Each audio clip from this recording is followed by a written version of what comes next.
Hi అండి. This is Sindhu. I'm registered pharmacist. అందరూ ఎలా ఉన్నారు? నేను మీతో ఒక విషయం గురించి డిస్కస్ చేద్దాం అనుకుంటున్నానండి. అదేంటంటే జనరిక్ వాడుకోవచ్చా? వాడుకుంటే మనకున్న ప్రాబ్లము రికవరీ అయిద్దా? అన్నది మీ అందరికున్న ఒక చిన్న డౌట్ అండి. అది క్లారిఫై చేస్తాను. మీరు జనరిక్ వాడుకోవచ్చండి. మనం చూసుకోవాల్సింది ఒకటేనండి. మీరొక కార్పొరేట్ హాస్పిటల్‌కి వెళ్లి అక్కడ చెక్ చేయించుకొని ఒక 1 మంత్ మెడిసిన్ వాడి, అదే మెడిసిన్ మళ్ళీ మరలా తీసుకోవాలంటే చాలా కాస్ట్ అవుతుందని మీరు ఇబ్బంది పడినట్లయితే మీరు ఆ షీటులు తీసుకొని ఆ జనరిక్‌కి రావచ్చు. వచ్చి మనం చూసుకోవాల్సింది ఒకటేనండి. షీటు టాబ్లెట్‌కున్న కలర్ కాదు.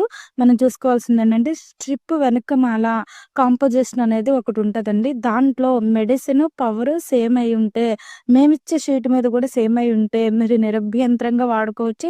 అదే విధంగా అయితే వర్క్ అవుతుందో, ఇది అదే విధంగా వర్క్ అవుతుందని మీరు ఎటువంటి డౌట్ పడొద్దు. ఎవరు చెప్పిన మాటలు వినొద్దు. మీరు ఒకసారి ట్రై చేయండి. ఖచ్చితంగా సక్సెస్ అవుతది. మీ మనీ సేవ్ చేసుకోండి. మీ ఆరోగ్యం కాపాడుకోండి.